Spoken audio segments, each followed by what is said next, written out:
ஹல்லேலூயா, price Lord. இந்த காலை வேளையிலே தேவனுடைய நாமத்திலே வாழ்த்துகிறேன். அனைவருக்கும் இனிய காலை வணக்கங்களை ஆண்டவராகிய இயேசுவின் நாமத்திலே தெரிவித்துக் கொள்கிறேன். பாருங்க, தேவனுடைய கிருபையை நம்ம ஒவ்வொரு நாளும் எண்ணி அவரை துதிக்க கொண்டாடுற இடத்துல நம்மளை தேவன் வச்சிருக்கார். தேவன் இனிமேல் தான் நமக்கு ஏதாவது செய்யணும், செய்வாரோ செய்ய மாட்டாரோ அப்படிங்கிற இடத்துல இல்லை.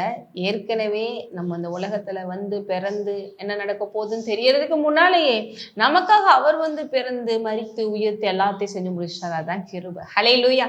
நம்ம கிருபையின் காலத்துல இருக்கிறோங்க. இந்த கிருபையை நீங்க அறிந்தாலே, இந்த கிருபை ஒவ்வொரு நாளும் போற்றி கொண்டாடினாலே போதும், உங்க வாழ்க்கையில ஒவ்வொரு நாளும் வெற்றி தான். அப்ப அந்த உலகத்துல சில நேரங்கள் சில பிரச்சனைகளே போயிட்டு இருக்கிறோம். கிருபையின் காலத்துல போயிட்டு இருக்கோம்னு சொல்றீங்க, கிருபை பெற்றிருக்கிறோம்னு சொல்றீங்க. ஆனாலும் இந்த சில பிரச்சனைகள் தாங்க. சில நேரங்கள் தேவனுக்காக தேவ வார்த்தைக்காக எவ்வளவோ விஷயங்களை அட்ஜஸ்ட் பண்ண வேண்டியது இருக்கு. ஆனா வேதவசனம் சொல்லிக்கிறது, அது சீக்கிரத்தில் நீங்கும் இந்த லேசான உபத்திரவம்.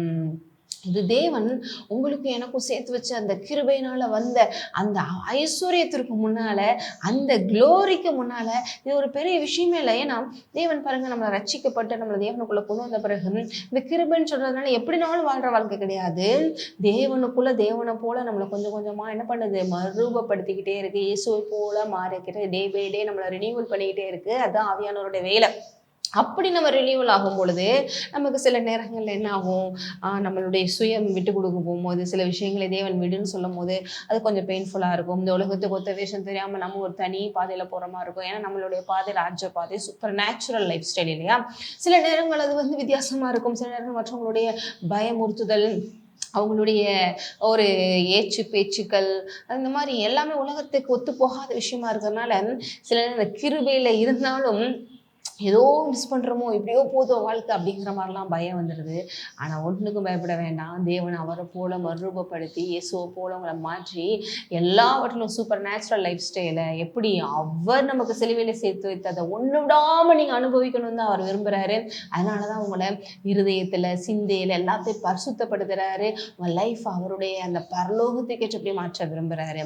அப்போ உலக பிரகாரமாக சில பிரச்சனைகள் வந்தாலும் சரி, இல்லை இந்த நீதி நிமித்தம் இந்த மாதிரி பாடுகள் இருந்தாலும் சரி, எதா இருந்தாலும் சரி, இனி தேவன் நமக்கு வைத்திருக்கிற கொடுக்க போகிற அந்த மகா பெரிய, இன்னும் சொல்ல போனால் அது ஏற்கனவே சிலுவையில் நம்ம கொடுக்கப்பட்டாயிற்று. நம்ம அதை நித்தியமாக நிரந்தரமாக போய் சுதந்திரித்து உட்கார போகிறோம்லே, அந்த லைஃப் ஸ்டைலையும் சொல்கிறேன்.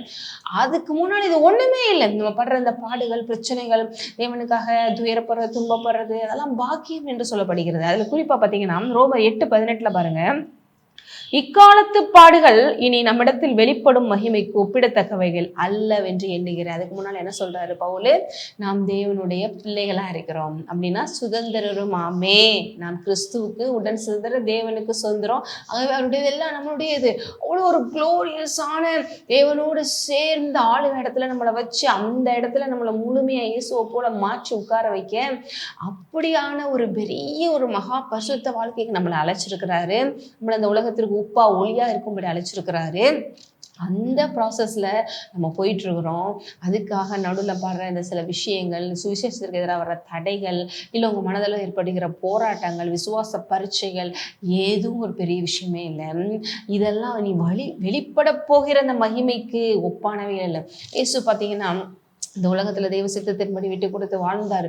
சிலுவையை பார்க்கும் போது அப்படியே கஷ்டமா இருக்கு, மனசெல்லாம் வந்து அப்படியே நமக்கு பாரமா இருக்கு. அவரை நம்பி இருக்கிறவங்க இதான் நிலைமையா அப்படின்னு. ஆனா இனி வெளிப்பட போட மகிமைக்கு இது ஒப்பானதா இல்லை. பாருங்க, அவர் ஒரே ஒரு நாள் மரித்தார், ஒரே ஒரு நாள் எல்லாவற்றையும் செய்து முடித்தார். ஆனா இன்னைக்கு நித்தியமாக இயேசுவே மெய்யான தேவன், அவர் எல்லாமே ரட்சிப்பே இல்லை. யாரா இருந்தாலும் இயேசுங்கிற நாமத்தை சொல்லி அவர் ஆண்டவரை ஏற்றுக்கொண்டதான் பிதாட்ட வர முடியும்னு சொல்லி தேவன் வச்சிருக்கார் இல்லையா. இதே போல நீங்கள் தேவனுக்கு அவர் சித்தத்திற்கு ஒப்பு கொடுத்து கிருபையை கொண்டாடி அந்த கிருபைக்கு ஏற்றபடி உங்க வாழ்க்கையை பரிசுத்தமாகி வாழும் பொழுது நடுவில் இருக்கிற இந்த பிரச்சனைகள்லாம் ஒண்ணுமே இல்லை, பெரிய மகிமை காத்து கொண்டிருக்கிறதுங்கிறத மறந்துடாதீங்க. ஆமென். உங்கள் கண்ணீர் எல்லாம் ஒரு நொடி பொழுதலை மாற்றி சந்தோஷம் சமாதானம் நிரப்பும் ஆனந்த தைலத்தால் அபிஷேகம் பண்ணுவார். ஜெபிக்கலாம். நன்றி தகப்பன். இதை கேட்டுக்கிட்டு ஒவ்வொரு உள்ளமும் ஆறுதல் அடைந்த கிருபைக்காக நன்றி அப்பா. உங்களுடைய உள்ளத்தில் இருக்கிற விசாரங்கள் எல்லாவற்றையும் மாற்றி விட்டீங்க, சமாதானம் வந்து விட்டது. இயேசுவின் நாமத்திலே ஆமென். உங்கள் ஆசீர்வதிக்கப்பட்டது.